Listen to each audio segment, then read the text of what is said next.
السلام عليكم ورحمة الله تعالى وبركاته. مجري ومحي إبراهيم oo ka tirsan ardayda wax ka barata Iqbaal Afoogi.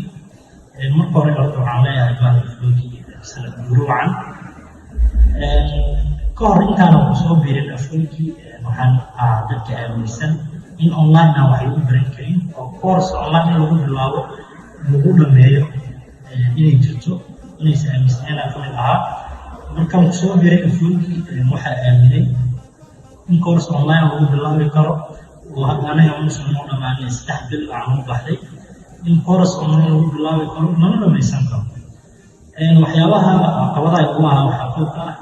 هو وقت إلى عليها وحسبريس ووقته يوعد والبقاء إلى عليها إلى سنة ست إن ما شاء الله أستاذ سلمان هو واحد لنا فنسمي بوجرة وأفهم مشكلة هاي أو مركز والله هاي أو ما بنرسي يوقت هاي إسلام أساس الرئيس العقبات الأولى waxay ahayd in adigu wax bartid oo isheegtid oo waxaan ku leeyahay insha Allah musta'an waqtiga adiga samaysatid xilli oo course-kaas soo galaysid. Caqabada ugu weyn taas ahayd waxyaabaha kale oo aan ka faa'iiday waxaa ka mid ah darsi galo waxaa jira koorsooyin oo meesha ku jira Ingiriiska markii la baranayo sida caadiyan markii private aan soo baranaynay grammar 1 2 3 4 waxaas aan baran jirnay laakiin markii inta la joogo saas ma aha waxaa lagu sameynayaa syllabus toos ah oo koorsada aan zaid uga dhacay waxaa ka mid ahayd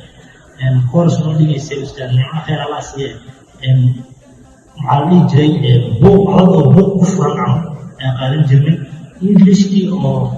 aad dhegeysanaysaa buugaa ku furan marka waxyaabahaasaan ka mid ah course aan u dhacay iyo course kale dhawaaqa erayada lagu baranayay ustaad Mustafa noo dhigaysay khayr allah siiyo waxyaabaha fintech hadda la tilmaami karo inaan ka faa'iido waxa ku ka horta awal ma jirin oo podcast iyo waxaas English ku baxay oo dhageysan jirin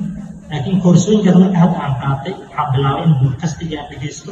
English iyo mise normal ah oo akhriskiisa iyo wax lagu noqdo had jeerna waa loo mahadcelinayaa howlwadeennada Afoogi waxaan leeyahay sanad guruucan. Assalaamu calaykum waraxmatullaahi tacaala wabarakaatuh.